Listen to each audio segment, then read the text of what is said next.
Namaskaram, my dear friends, I'm back again. Today I'm going to talk about the process of burning my karma. And in so many of Sadhguru's talks, there are so many valuable things that he says. But one thing that I struggle to get a grasp on is when he said, do not be invested in the fruits or the outcome of your actions. And I don't grasp it totally.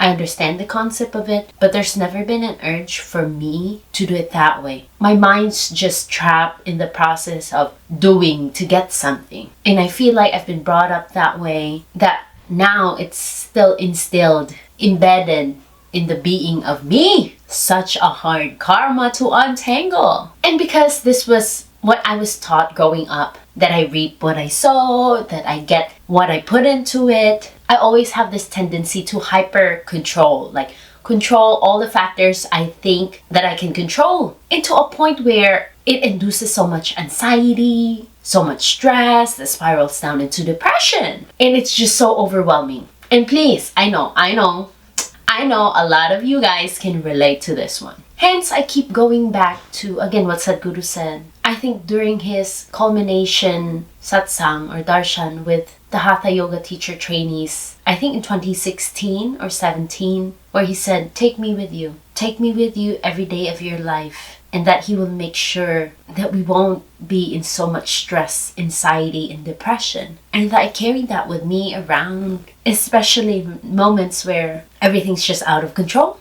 So I have applied both in my life recently to register in my head that I should not be invested in the fruits of my actions and that I have to do everything that I can and just let go. And just, let Sadhguru do the rest. And it's such a miracle what it has done to me because I've stopped so much of the worrying. I have stopped so much of the anxiety from worrying and the stress from worrying that spirals down into depression. Just fairly recently have a lot of smaller examples. A few months ago, I was really worried not getting a house because my living conditions were not the best.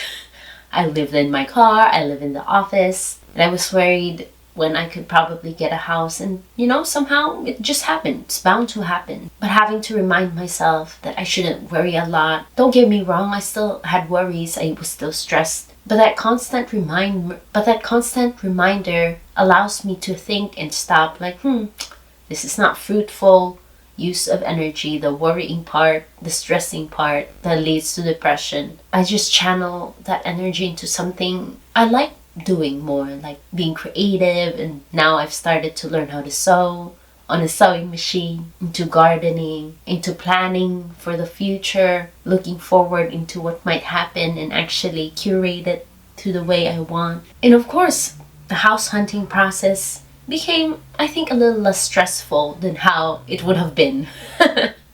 And during the process too, I was also worrying about when my stuff is coming in. So I have a lot of household goods, we call it. Basically furniture, my clothes, and all of my stuff from this life. It's stored in Missouri and in California. Don't ask me why, but it's just in two places because of all the moves that I've been doing.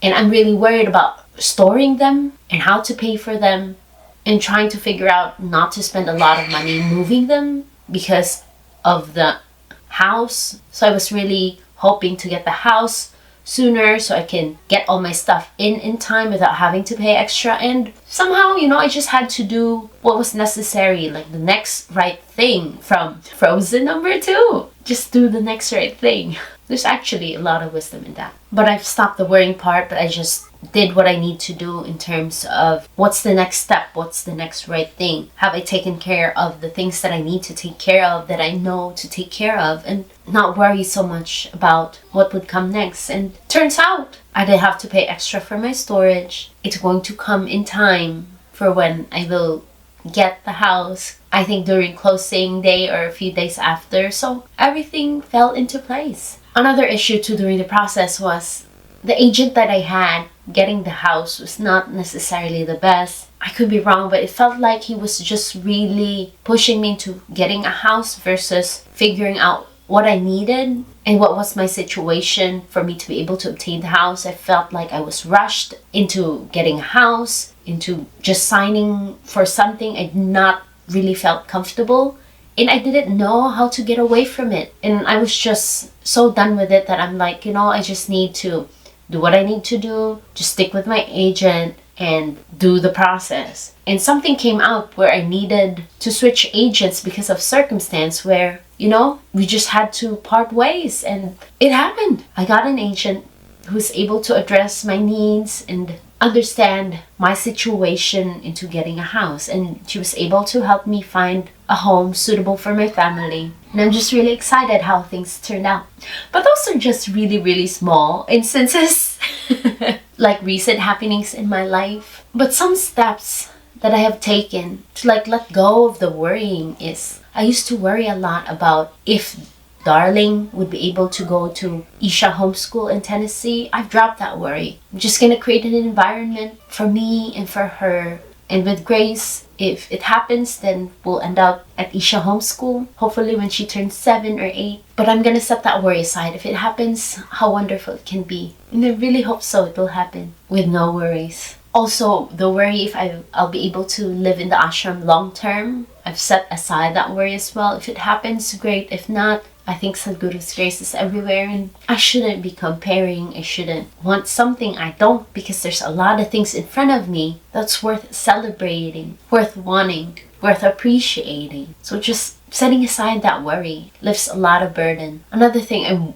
used to worry about is my job location in 5 years. Like, where will I be in 5 years? I used to worry about this because I really wanted to be close to Darling, and it's easier for me to be close to her if I get to work here in Florida, particularly close to like Orlando coast side.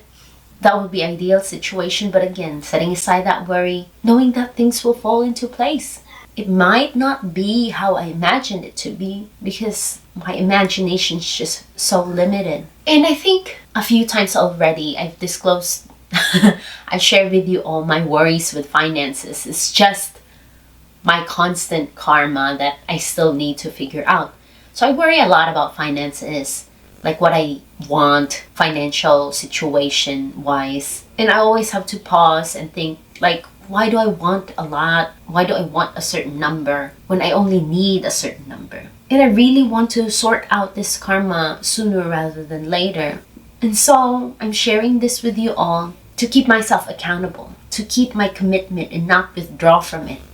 I've signed up for Ishanga 7%, though this is a small step for me, but it's something that I know I need to do, because I think of it as a way where I give something up. Something that's valuable to me, I'll give it up as a donation. Donation meaning giving it without any expectation of the fruit that will come out of it. And it's funny too, because like the process of signing up, like, there's a lot of battles that's happening in my head.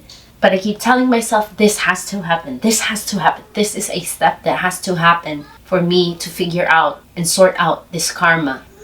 And so I did it. A small commitment that I made, that I'm sharing with you all to keep myself accountable, that I will not withdraw from it. I have to keep it going. And just looking back, it's so amazing to see the transformation, the process of transformation I've seen in this life. In this life, there's been a lot of karma untangled, a lot of chains unchained. The overcalculating me of how about me, what do I get, is definitely still there, but I'm slowly shaving it off, and I'm really doing my best to shave it off. I don't like the burden. I don't like the burden. I don't like the weight. So I need to slowly shave it off. And with Sadhguru, I've really witnessed a lot of shedding, of unchaining, untangling of karma within me. But he knows there's still a lot I need to go through.